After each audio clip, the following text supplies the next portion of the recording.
Last week, Tourism and Culture Minister Lisa MacLeod announced almost $50 million in funding for the province's festivals and events. Our good friend Dave MacNeil, he's been on the program a number of times. He's the CEO of Festivals and Events Ontario. Dave, that must have been music to your ears. Yeah, we've been waiting for a long time to hear those numbers and to find out about who got the grant and who didn't. The minister really went to bat for everybody in the festival events world. The program was initially slated for $20 million, which is traditionally the funding that Celebrate Ontario puts in. With this new program, they had got it up to, I think, about 26 million. But they had $50 million worth of recipients applying to the program. So, while some people didn't get the announcement in time, the minister going to bat to Treasury and to the cabinet to get more money for our industry really helped and almost doubled the program. So we're grateful for that. You feel that they actually responded to the amount of response that they had?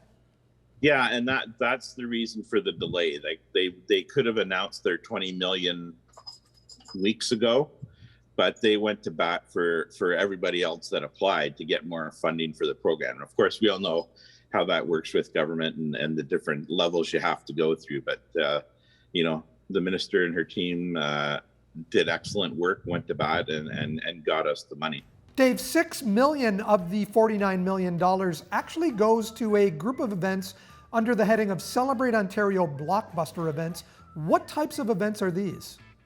So the Blockbuster events are the bigger type of events that, traditionally in the Celebrate area, they would bring in over 100,000 people or 200,000 people, those one-off celebrations, whether it's concerts or whatever. So, Dave, are some of these types of events the ones that are really central to a community's economic survival?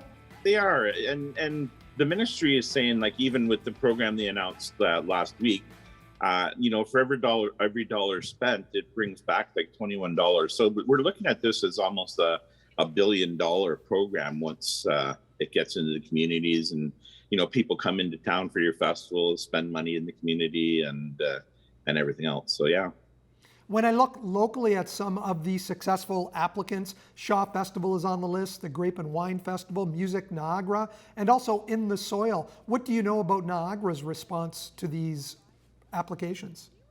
Yeah, like I said, there was a lot of people applied for it. I know the ministry and their staff are very careful to make sure that all pockets of Ontario are covered. Niagara, Toronto, and Ottawa. You hear the minister always talk about those as the three key cities in Canada. So, I think traditionally there's a little bit more happening in each of those centers. And I think the Reconnect program reflects that. Is a lot of this money earmarked to make sure that they can continue to offer festivals during times when, basically attendance might be limited and health and safety efforts have to be ramped up? Yeah, you have to look at the program for the last 2 years. It's been a changing. So it's helping people with some of those additional costs that are out there. It's meant to help people have somewhat of a virtual presence still. And traditionally there's an investment on behalf of the festival to help build the festival and grow the festival. So they've leaned back on that a little bit more during this period. It's obvious some people that applied for the program, their dates have come and gone. And they'll be able to use the money into next year to get prepared and do stuff. So lots of great reasons to feel some optimism moving forward. Dave, thanks for joining us.